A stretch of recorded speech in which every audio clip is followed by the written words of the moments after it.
Thanks for joining us here on 9 News Watch on this Monday afternoon. I'm Chris Bianchi, and joining us to talk about the Ukrainian war and for a bit of a high-level overview about it from the University of Denver, Rachel Epstein is a professor of international relations and European affairs and senior associate dean at the Korbel School of International Studies at the University of Denver.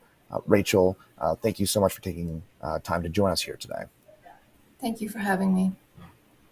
So, as we're chatting about this on Monday afternoon, on February the 28th, about 4 days into this conflict, Ukrainian defenses have mostly kept the Russians out of Ukraine's biggest city of Kyiv and Kharkiv and some of the bigger cities there.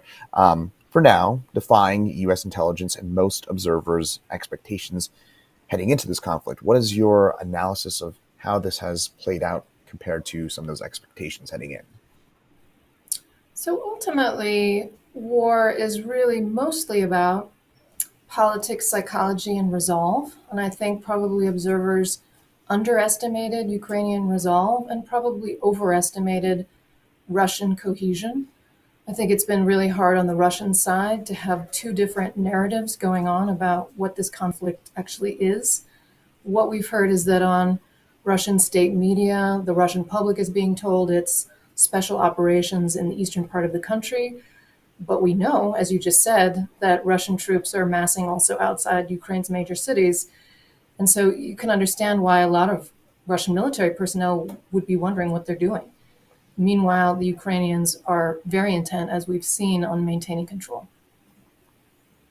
So fiercer resistance than expected and a bit less cohesion than expected on the Russian end. And that has led to what appear to be some very tough sanctions from the West, including the United States.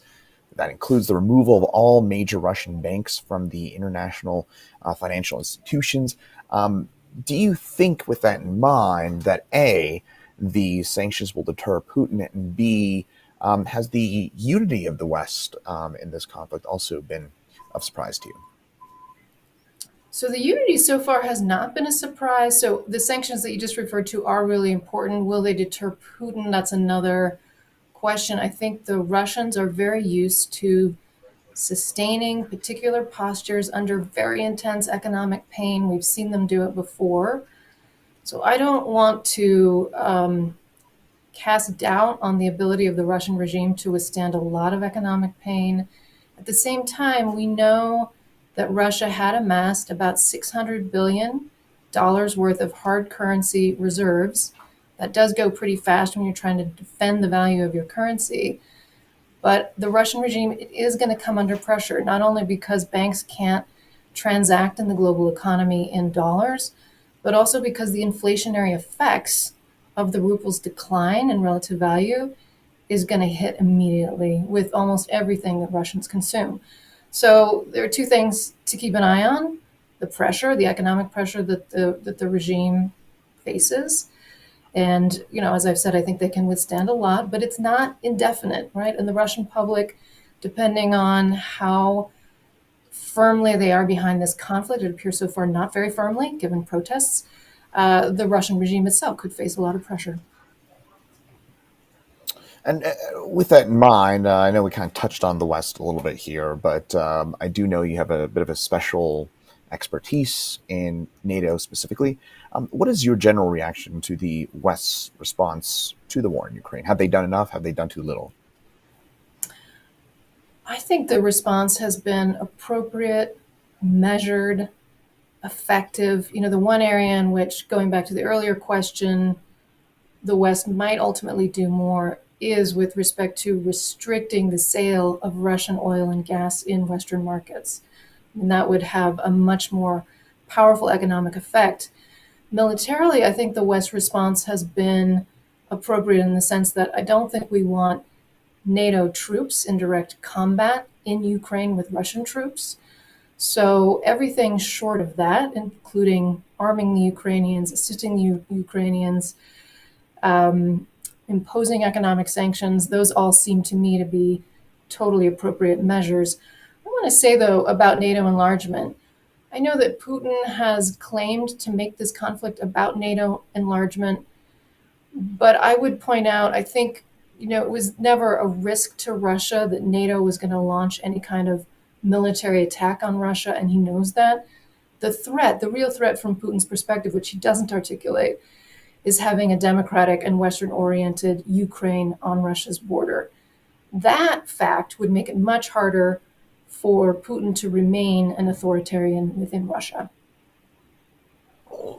Speaking of which, speaking about Putin specifically, there's been some questions. I think Marco Rubio, the senator from Florida, has publicly raised some of these, and I think I've seen it from a few other politicians, both here in the U.S. and abroad, about Putin's mental stability in some of his what is perceived to be rash decision making. You mentioned some of those impacts on the Russian people.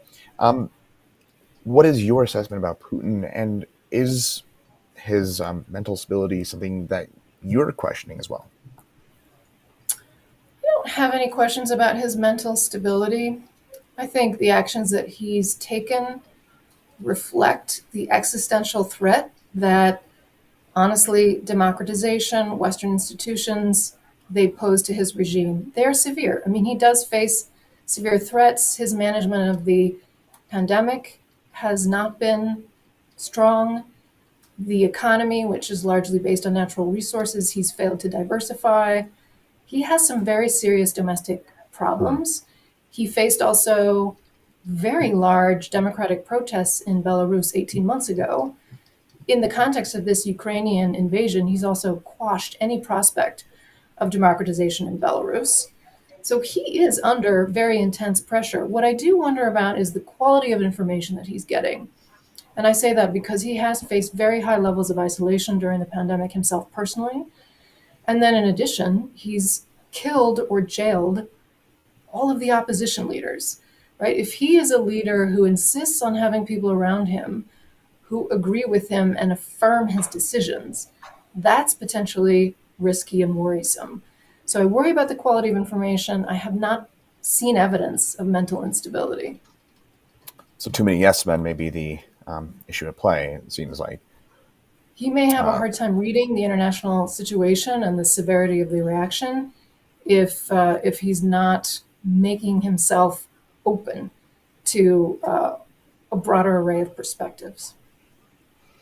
Well, with that in mind, to a degree, and I do apologize if this question does come across as a little bit ignorant. Obviously, do not intend it that way, but I do think it is important to bring this home and localize this. Now, many Americans, Coloradans, may perhaps naturally think that this is a faraway conflict. It's thousands of miles away, physically, of course, and wonder why and or if this matters to them. So why does this, in a sense, matter to us? Mm-hmm. Well, the first thing I'd say, the transatlantic trade and investment relationship that is between North America, Canada, the United States, and Europe, that trade and investment relationship is the largest in the world.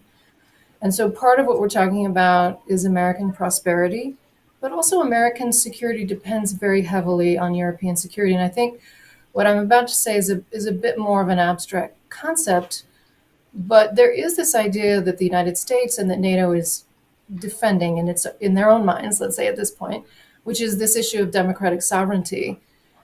The United States is a powerful country, but it cannot negotiate things that we need in the international system alone, whether it's security or climate change or international trade and investment. The United States needs democratic partners. What Russia is doing, in a sense, with this invasion of Ukraine is upending an order in which countries do not change borders by force. So by threatening Ukrainian security, in some sense, he's also threatening NATO security, including Poland, Germany, the Baltic states, Romania, Bulgaria, France, right? Those are our partners in the international system. And Americans, probably most of them, do not want an international system in which violent changes in borders, territory, suzerainty is accepted, right? In some sense, we're fighting for an order of laws and the rule of law, which is very much in the US interest and in the interest of American citizens. And of course, something we all see the images. I should also note that we all see the images and the human toll that this is taking on Ukrainians. So we certainly I don't mean to overlook that either. But with that in mind, and again thinking about this from maybe an American lens here as well, Putin did raise Russian nuclear alert levels yesterday in a move that many felt as perhaps a significant escalation of this conflict. Is that something we should be alarmed by, or is it posturing by Putin? Well, it's incredibly alarming, even if it is posturing by Putin. I am very alarmed by it. It does bring me back to the observation that for this conflict, given that Ukraine is not a member of NATO, given that NATO countries are arrayed, along the border of Ukraine, to the extent that NATO and the West can move towards de-escalation of the crisis, not confront Russia directly with NATO combat troops, I think it's going to be better. I think, again, speaking to your earlier question about Putin's mental stability, I actually don't think this is evidence of mental instability. I think he is acting in a way that he believes is commensurate with the threat he faces. And so I think a measured, cautious response of the kind I think that Biden has provided so far is the best way forward. Certainly continued negotiations. But I think given the situation and the alert level, we need to be extremely, extremely cautious. Well, with that in mind, Professor Rachel Epstein, we appreciate a few minutes of your time and lending us your expertise and helping contextualize this obviously complicated but also very impactful conflict that we've been seeing on the news. But Professor Epstein, we really do appreciate a few minutes of your time here today. Thank you so much for having me. Professor Rachel Epstein is a professor of international relations and European affairs and senior associate dean at the Korbel School of International Studies at the University of Denver. Thanks so much for joining us here today. Thank you.